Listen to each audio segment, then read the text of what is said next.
सभी साथियों को राम राम। स्वागत है आप सभी का GK GS by Harish Bhardwaj official YouTube channel के अंदर। जैसे कि आप सभी जानते हैं, दिल्ली पुलिस कांस्टेबल एग्जीक्यूटिव के लिए जो है हमारी ये प्लेलिस्ट चली हुई है। इसके अंदर जो है हम अभी तक जो है 4 पार्ट में यहाँ पर आपको करवा चुका हूँ, यानी कि 4 वीडियो में इसके अंदर डाल चुका हूँ। आज जो है हम 5वां जो है भाग यहाँ पर डिस्कस करने वाले हैं। ठीक है, इसी सीरीज को जो है हम आगे बढ़ाएंगे और आज हम जो है 5वां भाग डिस्कस करने वाले हैं। और जो 5वां भाग है वो किसके बारे में हम डिस्कस करने वाले हैं, तो भारत का जो है राष्ट्रपति के बारे में हम यहाँ पे सारी चीज़ें जो है बिल्कुल आसान भाषा में एक स्टोरी के माध्यम से जो है सारी चीज़ें सीखने वाली हैं। राष्ट्रपति से जो है 1 नंबर का क्वेश्चन किसी भी कॉम्पिटिटिव एग्जाम में जो है डेफिनेटली पूछा जाता है। चाहे आप रेलवे की तैयारी कर रहे हो, एसएससी की तैयारी कर रहे हो या किसी भी वनडे एग्जाम्स की तैयारी कर रहे हो, तो 1 नंबर का जो है क्वेश्चन यहाँ से डेफिनेटली पूछा जाता है। तो आज बिल्कुल आसान भाषा में 1 नंबर का जो है आपका पक्का होने वाला है। तो चलिए बिना किसी टाइम वेस्ट के वीडियो को शुरू कर लेते हैं। बाकी सारी बातें वीडियो के एंड में कर लेंगे। तो यहाँ पर मैंने एक छोटी सी लाइन लिखी है, इसी लाइन के माध्यम से जो है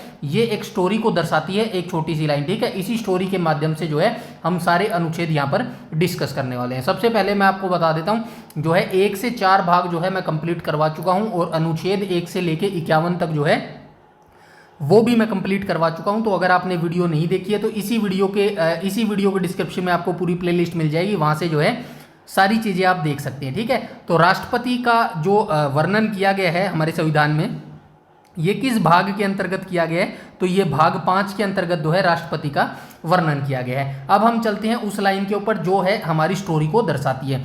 गांव में एक, जैसे गांव में एक सरपंच होता है ना, सेम वैसे ही जो है पूरे भारत में भी जो है एक राष्ट्रपति होता है। ठीक है, इस स्टोरी के माध्यम से जो है हम सारी चीज़ें समझने की कोशिश करेंगे। अनुच्छेद की मैं बात करूं तो राष्ट्रपति के अनुच्छेद किससे किसके बीच में है, तो अनुच्छेद 52 से 62 के बीच में जो है अनुच्छेद राष्ट्रपति के सभी अनुच्छेद जो है 52 से 62 के बीच में रखी गई हैं। जैसे कि आप देखते हैं ना भाई, जैसे कोई गाँव होता है, गांव में क्या बोलते हैं भाई, एक सरपंच गांव का तो होना ही चाहिए। तो वैसे ही भारत में भी ये लागू किया गया कि भाई जैसे भारत है वैसे ही भारत का एक राष्ट्रपति भी होता है। ठीक है, गांव का एक सरपंच होता है और भारत का एक राष्ट्रपति होता है। ठीक है, इसी कॉन्टेक्स्ट में हम आगे चलते हैं। अब हम यहाँ पे 2 पॉइंट्स देख लेते हैं। यहाँ पे क्या लिखा गया है, गांव का मुखिया कौन होता है, तो गांव का मुखिया कौन होता है आप सभी जानते हैं, गांव का मुखिया जो है सरपंच होता है। उसी तरीके से जो है देश का मुखिया कौन होता है, तो देश का मुखिया जो है राष्ट्रपति होता है। जैसे गांव के जितने भी काम होते हैं वो सारे सरपंच के नाम पर किए जाते हैं, ठीक उसी प्रकार जो है देश के जितने भी कार्य होते हैं वो सारे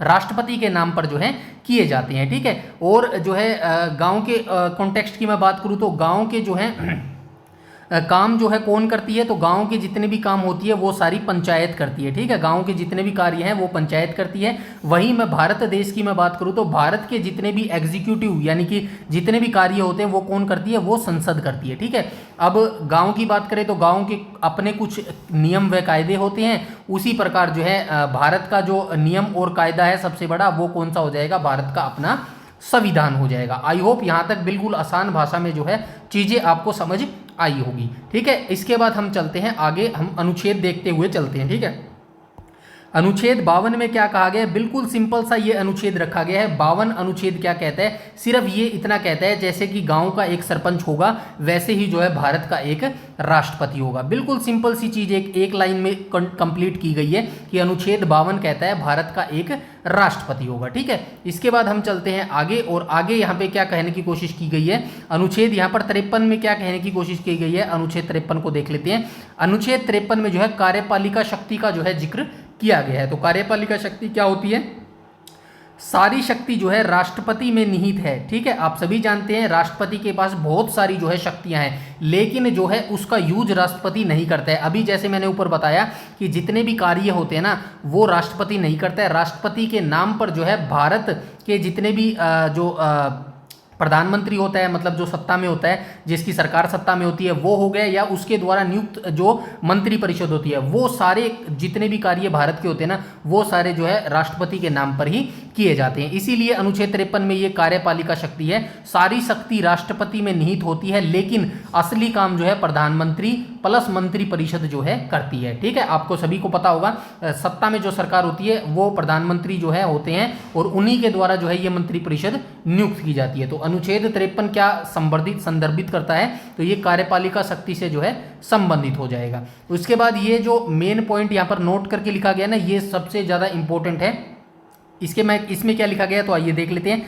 शमशेर सिंह बनाम पंजाब केस था ये 1974 का, ठीक है। इसमें क्या कहा गया था, राष्ट्रपति एक सांकेतिक प्रमुख है, राष्ट्रपति को मंत्री परिषद की सलाह पर जो है कार्य करना चाहिए, यह सलाह बाध्यकारी है। तो जब ये शमशेर सिंह बनाम पंजाब केस 1974 में आया था तो ये जो है बाध्यकारी कर दिया गया था राष्ट्रपति के ऊपर। मतलब ये कह दिया गया था भाई मंत्री परिषद जो आपको सलाह देगी ना वो बाध्यकारी होगी, वो आपको माननी ही पड़ेगी, ठीक है ना। ये इस कॉन्टेक्स्ट में जब ये केस आया था 1974 में तो राष्ट्रपति की सारी चीजें जो है यहाँ से जो है बदल गई थी, ठीक है। आई होप यहाँ तक चीजें जो है बिल्कुल आसान भाषा में क्लियर हो गई होगी।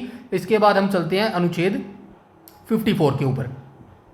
तो अभी हमने क्या देखा भाई, राष्ट्रपति का जो है पद देख लिया, राष्ट्रपति की कार्यपालिका शक्ति देख ली। अब हम देख लेते हैं भाई राष्ट्रपति का चुनाव भी तो होता होगा ना, किस तरीके से जो है राष्ट्रपति का चुनाव किया जाता है। तो जैसे कि आपको सभी को पता है भाई, जो गांव होता है, गांव का जो मुखिया होता है ना, चुनाव कैसे होता है गांव के अंदर, सरपंच जो गांव की जनता होती है वो सरपंच को थोड़ी चुनती है, वो तो सदस्यों को चुन के भेजती है और सदस्य अपने में से जो है मुखिया को चुनते हैं। सेम यही प्रक्रिया जो है राष्ट्रपति के जो है लिए भी लागू की गई है भारत के अंदर, ठीक है। भारत आप जो चुनाव देते हैं वो राष्ट्रपति के लिए चुनाव तो थोड़ी देते हैं, वो तो आप राज्यसभा लोकसभा के लिए चुनाव देते हैं। उन्हीं में से जो है अपने में से जो है उन जो लोकसभा में चुन के जाते हैं ना, जो व्यक्ति जाते हैं, उन्हीं में से जो है चुनकर जो है राष्ट्रपति बनाया जाता है, ठीक है। आइए अब इसकी जो है चुनाव प्रक्रिया हम देख लेते हैं। मतदाता मतलब कौन कौन जो है इसका मतदाता होता है, ये एक निर्वाचक मंडल होता है, यानी कि कोलिजियम होता है ये एक, ठीक है।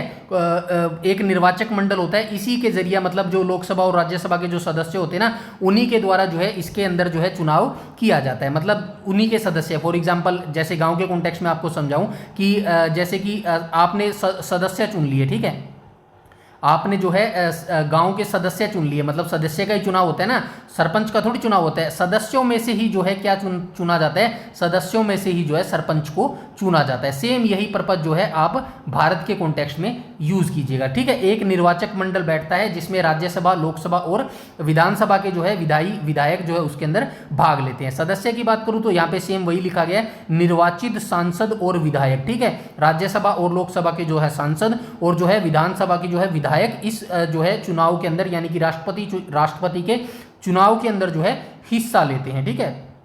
आई होप यहां तक जो है समझ आ गया होगा, ठीक है, हिस्सा लेते हैं। इसके बाद हम चलते हैं आगे, और ये विशेष यहाँ पर नोट की बात है, दिल्ली और पुदुचेरी के जो विधायक है ये भी 70वें संविधान संशोधन के द्वारा जो है इस चुनाव के, राष्ट्रपति के चुनाव में जो है भाग लेते हैं, ठीक है। आई होप अनुच्छेद 54 तक सारी चीजें बिल्कुल आसान भाषा में क्लियर होगी। इसके बाद हम चलते हैं नेक्स्ट अनुच्छेद के ऊपर, ठीक है। नेक्स्ट अनुच्छेद क्या कहता है, अनुच्छेद 55 क्या कहता है, चुनाव की विधि जो है अनुच्छेद 55 कहता है। ये ज्यादा इंपॉर्टेंट नहीं है, चाहो तो इसको आप छोड़ भी सकते हैं, ठीक है। इसके बाद अनुच्छेद 56 पर आ जाएंगे, ठीक है। अनुच्छेद 56 क्या कहता है, तो ये अनुच्छेद 56 जो है राष्ट्रपति 5 साल के लिए कार्यकाल के लिए पद धारण करते हैं। मतलब ये जो है अनुच्छेद 56 किससे संबंधित है, तो ये जो है कार्यकाल से संबंधित है, राष्ट्रपति के कार्यकाल से ये संबंधित है। यानी कि अनुच्छेद 56 कहता है भाई राष्ट्रपति कितने सालों तक जो है अपने पद पर रह सकता है, तो राष्ट्रपति जो है अपने पद पर 5 सालों तक जो है ये अपने कार्यकाल के पद पर रह सकता है। और एक लाइन और रखी गई है, उत्तराधिकारी चुने जाने तक जो है पद पर ये बने रहते हैं। यानी कि जो है अगर 5 साल हो गए, ठीक है, मतलब किसी व्यक्ति को राष्ट्रपति बने 5 साल हो गए, ऐसा नहीं है कि इसको अगले दिन ही जो है राष्ट्रपति पद से हटा दिया जाएगा, ऐसा नहीं है। ये अपने पद पर तब तक बना रहेगा, कब तक बना रहेगा, जब तक जो है नया राष्ट्रपति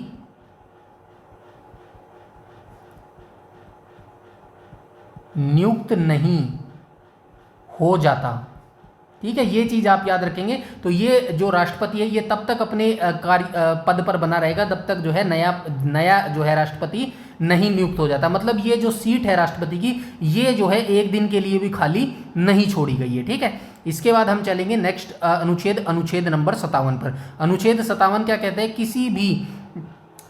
किसी भी पुनः निर्वाचन के लिए पात्र है। तो ये कितनी भी बार, माफ कीजिएगा, कितनी भी बार, मतलब जो राष्ट्रपति है ना, राष्ट्रपति ऐसा नहीं है कि राष्ट्रपति भाई 1 या 2 बार ही जो है इलेक्शन लड़ सकता है, ऐसा नहीं है, नो लिमिट्स है इसके अंदर, ठीक है। नो लिमिट्स है। अनुच्छेद 57 क्या कहता है भाई, राष्ट्रपति जो है कितनी बार भी जो है राष्ट्रपति का इलेक्शन लड़ सकता है, ठीक है। इसके बाद हम चलेंगे क्वेश्चन नंबर 58 पर, और क्वेश्चन नंबर 58 क्या कहता है, क्वेश्चन नंबर 58 जो है योग्यता से संबंधित है, ठीक है। पहले हमने देखा राष्ट्रपति का जो है पद देखा, किस अनुच्छेद के अंदर इसका जो है जिक्र किया गया है। उसके बाद हमने इसकी कार्यपालिका शक्ति देखी, इसके बाद जो है हमने इसके बाद हमने क्या देखी, कार्यपालिका शक्ति के बाद जो है इसकी हमने क्या देखा, इसके बाद हमने जो है इसकी चुनाव प्रक्रिया देखी, ठीक है। चुनाव प्रक्रिया के बाद जो है हमने इसकी जो है कार्यकाल देखा, भाई कितने साल तक जो है ये अपने पद पर रहता है। इसके बाद अनुच्छेद 58 क्या कहता है भाई, इसकी योग्यता से संबंधित है, यानी कि इसकी इलिजिबिलिटी, ठीक है,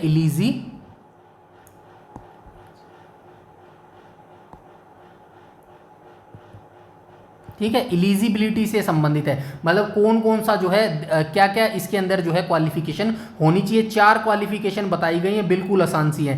पहला तो भाई भारत का नागरिक होना चाहिए, बिल्कुल सही बात है भाई, भारत का राष्ट्रपति होगा तो भारत का नागरिक होगा ना, अमेरिका के नागरिक को थोड़ी भारत का राष्ट्रपति बना देंगे।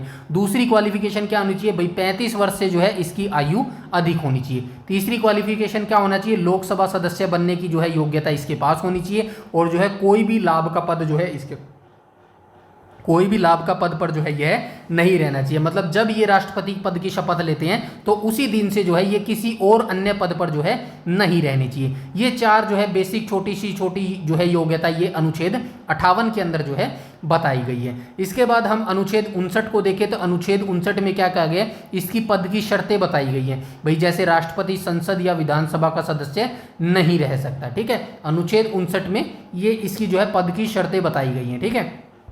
अनुच्छेद 60 किससे संबंधित है, तो अनुच्छेद जो 60 है ये राष्ट्रपति की शपथ से संबंधित है, और राष्ट्रपति को शपथ कौन दिलाता है, तो सुप्रीम कोर्ट यानी कि उच्चतम न्यायालय के जो मुख्य न्यायाधीश होते हैं ना, वो जो है राष्ट्रपति को शपथ दिलाते हैं। राष्ट्रपति भारत के मुख्य न्यायाधीश के सामने जो है अपनी शपथ लेते हैं। अनुच्छेद 60 क्या कहते हैं कि शपथ राष्ट्रपति के शपथ से संबंधित है, अनुच्छेद 60।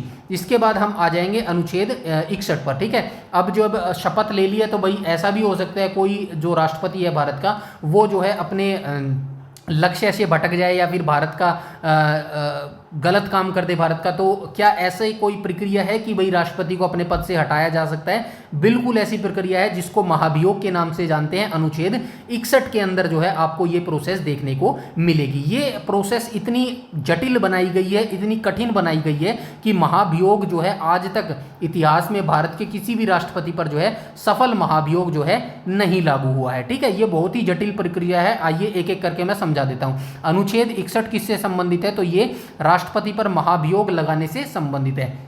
सबसे पहले क्या प्रक्रिया होगी, तो सबसे पहले होगी प्रस्ताव, मतलब प्रस्ताव किसी भी सदन में जो है प्रस्तुत किया जा सकता है, ठीक है। 1-4 सदस्यों द्वारा जो है किसी भी सदन में, लोकसभा या फिर राज्यसभा में किसी भी सदन में जो है ये प्रस्ताव पारित मतलब लाया जा सकता है, ठीक है। प्रस्ताव ले आए तो उसके बाद जो है भाई नोटिस भी देना पड़ेगा, राष्ट्रपति को 14 दिन का जो है नोटिस भी देना पड़ेगा। अब 14 दिन का जब राष्ट्रपति को नोटिस दे दिया तो पहले सदन में मतलब कुल सदस्य के, मतलब पहला जो सदन होगा इसके अंदर जितने भी कुल सदस्य होंगे उनके 2/3 बहुमत से जो है यह पारित होना चाहिए, ठीक है। अगर ये पारित कर दिया एक सदन से तब ये दूसरे सदन में जाएगा, ठीक है। दूसरे सदन में जाएगा तो भाई ये राष्ट्रपति के जो आरोप लगे होंगे राष्ट्रपति पर उसकी जांच की जाएगी, और अगर उसकी जांच की जाएगी और उसके बाद 2/3 बहुमत से दूसरे सदन ने भी पारित कर दिया, फिर क्या होगा, राष्ट्रपति को जो है अपने पद से हटाया जा सकता है। ये 4 पॉइंट बताए गए हैं कि राष्ट्रपति पर महाभियोग प्रक्रिया जो है लगाई जा सकती है। अनुच्छेद 61 किससे संबंधित है, तो राष्ट्रपति पर महाभियोग से ये संबंधित है। अब लास्ट अनुच्छेद की बात करते हैं, अनुच्छेद 62, जो कि रिक्ति को भरना, मतलब अगर जो राष्ट्रपति का पद है वो किसी कारणवश जो है खाली रह जाता है। किस कारणवश खाली रह सकता है, तो भाई क्या पता राष्ट्रपति की मृत्यु हो जाए, क्या पता राष्ट्रपति जो है भाई इस्तीफा दे दे, या भाई क्या पता राष्ट्रपति पर महाभियोग चल जाए। तो अगर ऐसी स्थिति में अगर राष्ट्रपति का पद खाली रह जाता है तो क्या करना पड़ेगा, 6 महीने के अंदर, मतलब ये मान के चलो कि आज क्या तारीख है, आज 4 अक्टूबर, ठीक है। आज 4 अक्टूबर है, अगर आज जो है राष्ट्रपति को हटा दिया, ठीक है, राष्ट्रपति हट गए, ठीक है, किसी भी कारण से हट गए, मान लो कि भाई उसने इस्तीफा दे दिया या फिर उसके पर महाभियोग लग गया, हट गया, तो ऐसा नहीं है भाई कि ये पद खाली हो जाएगा। अभी 4 अक्टूबर से यानी कि कल से जो है इसके ऊपर उपराष्ट्रपति बैठेंगे, ठीक है, उपराष्ट्रपति इस पद को संभालेंगे। और उपराष्ट्रपति कब तक संभालेंगे? 6 महीने। 6 महीने के भीतर क्या होना चाहिए? तो 6 महीने के भीतर जो है चुनाव करवा लेना होगा, ठीक है, ये मैडेंट्री है, ठीक है, भीतर चुनाव करवाना होगा, ठीक है, चुनाव करवाना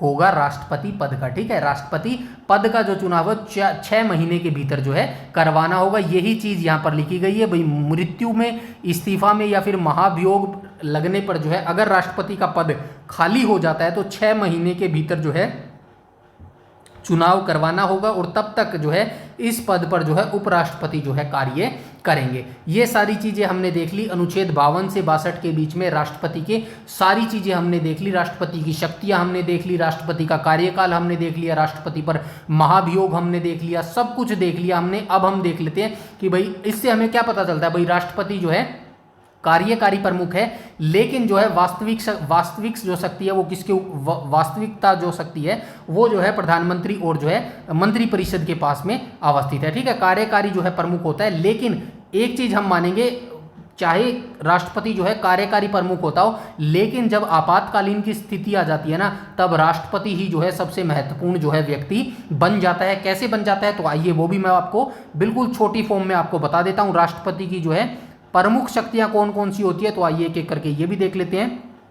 सबसे पहले इसकी कार्यकारी शक्ति के बारे में हम बात कर लेते हैं। प्रधानमंत्री से लेकर उच्चतम न्यायालय के मुख्य न्यायाधीश की नियुक्ति, सभी जो नियुक्तियां हैं वो कौन करता है? वो राष्ट्रपति ही करते हैं, ठीक है। प्रधानमंत्री की नियुक्ति कौन करता है? राष्ट्रपति जी करते हैं। प्रधानमंत्री की सलाह पर जो मंत्रिपरिषद की नियुक्ति है वो कौन करता है? राष्ट्रपति जी करते हैं। सुप्रीम कोर्ट के जो न्यायाधीश हो गए, मुख्य न्यायाधीश हो गए, उनकी नियुक्ति कौन करते हैं? तो उनकी नियुक्ति भी जो है राष्ट्रपति करते हैं। तो ये हो गई कार्यकारी शक्ति, ठीक है। और इसके अलावा जो तीनों सेनाएं हैं ना हमारी, जल, थल और वायु, ठीक है, जल, थल और वायु, ठीक है, इन तीनों सेनाओं के जो कमांडर होते हैं ना, सुप्रीम कमांडर होते हैं, वो भी जो है राष्ट्रपति होते हैं, ठीक है। अब कार्यकारी के बाद इनकी जो है विधायी शक्ति भी देख लेते हैं। संसद सत्र ये बुला सकते हैं और बिल पर हस्ताक्षर ये कर सकते हैं। मतलब जब तक ये बिल पर हस्ताक्षर नहीं करेंगे ना, चाहे कुछ भी हो जाए, वो कानून नहीं बन सकता, ठीक है, कानून नहीं बन सकता, ठीक है, समझ गए ना।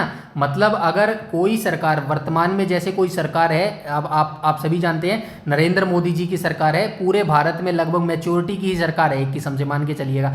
अब मान के चलिएगा सभी चीज़ है इनके पास, विधायक इन्होंने जो है लोकसभा राज्यसभा से दोनों तरफ से जो है इन्होंने पास करवा लिया, सारी मेजोरिटी है, सब कुछ करवा लिया, लेकिन फिर भी ये कानून तब तक नहीं बनेगा जब तक जो है राष्ट्रपति इस पर हस्ताक्षर नहीं कर देते, ठीक है, समझ गए ना। चलिए आगे चलते हैं। तो यहाँ पर यही लिखा गया, कोई भी बिल जो है राष्ट्रपति की मंजूरी के बिना जो है कानून नहीं बन सकता। इसके बाद जो है लास्ट न्यायिक इसकी जो शक्ति है वो देख लेते हैं। सजा माफ करने की शक्ति जो है राष्ट्रपति के पास है और मृत्यु दंड को भी क्षमा कर सकते हैं, ठीक है। वैसे तो सजा माफ करने की शक्ति जो है राज्यपाल के भी पास होती है, लेकिन ये जो मृत्यु दंड की समय है ना, ये राज्यपाल नहीं कर सकता। ये मृत्यु दंड की जो क्षमा है ना, मृत्यु दंड की जो सजा है, इसकी क्षमा सिर्फ कौन कर सकता है? तो इसकी क्षमा सिर्फ जो है राष्ट्रपति ही कर सकता है, ठीक है, राष्ट्रपति ही जो है कर सकता है। आपातकालीन के बारे में बात करें तो राष्ट्रीय हो गया, राज्य हो गया या फिर वित्तीय आपातकाल हो गया, ये तीनों ही जो है राष्ट्रपति के द्वारा जो है लागू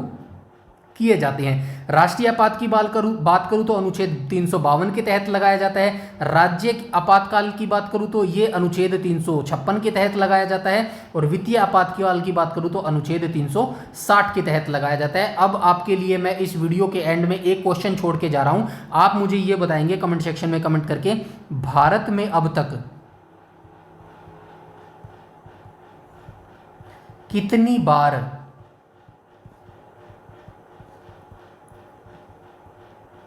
वित्तीय आपातकाल लग चुका है? ठीक है, ये क्वेश्चन जो है मैं आपके लिए छोड़ के जा रहा हूं यहीं पर, और जो है इस कमेंट का जो है, इस क्वेश्चन का जो है आंसर आप विद्यापा। ठीक है, इस क्वेश्चन का जो है आंसर आप कमेंट सेक्शन में कमेंट करके जरूर बताएंगे। और वीडियो सेशन अच्छा लगा तो प्लीज़ मेरे लिए एक लाइक और शेयर जरूर कीजिएगा, ताकि ये सीरीज जो है हम ऐसे ही कंटिन्यू कर सके। ठीक है, चैनल पर पहली बार विजिट कर रहे हैं तो चैनल को सब्सक्राइब कर लीजिएगा और बेल आइकन बटन को टैप कर लीजिएगा, ताकि समय पर आपको सारी नोटिफिकेशन मिलती रहे। यूट्यूब पर अगर आप हमें फॉलो करते हैं तो हमारा टेलीग्राम चैनल जरूर से जरूर ज्वाइन कर लेना, ताकि सारी इंपॉर्टेंट नोटिफिकेशन PDF जो है वो आपको प्राप्त हो सके। इस वीडियो में इतना ही रखते हैं और कमेंट सेक्शन में अपना रिव्यू जरूर कीजिएगा कि इस वीडियो से कुछ भी अगर आपको नया सीखने को मिला हो तो। ठीक है, इस वीडियो में इतना ही, तब तक के लिए धन्यवाद।